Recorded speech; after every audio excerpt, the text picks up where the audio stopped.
I've been on this journey for actually decades, but it really wasn't until the last 2, 3 years where I felt like I was really connecting with the Bible and connecting with God. And at the same time, things were changing in my life in terms of my work, and I found myself in January out of a job. And I have to tell you that when I walked out to my car with my box of stuff, I looked up and talked to God, and I said, thank you. Thank you. I wouldn't have done this myself.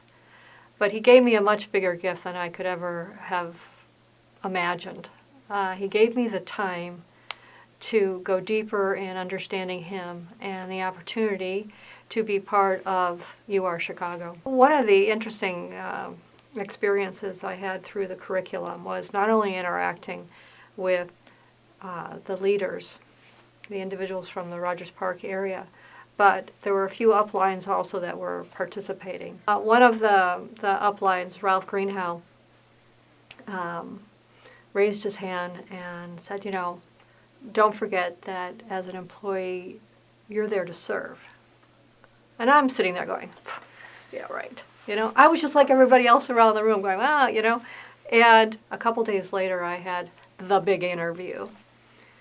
And I decided to close with this statement about serving. But I had to make sure that I really believed it.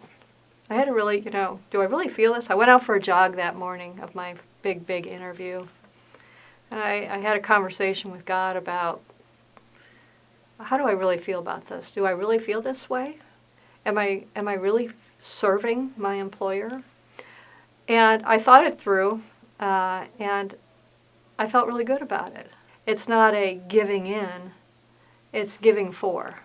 And whether that's a job and I'm flipping hamburgers, or I'm leading a company, I'm there to serve my clients, my boss, my board, my colleagues. The other part, of course, is that the biggest servant, the best servant of all, was Jesus. And when you realize that, it became so humbling. And it became, oh my gosh, I've got to be able to feel this way.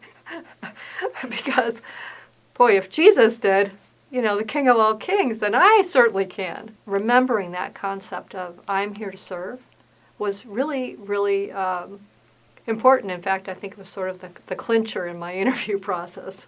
And I got the job.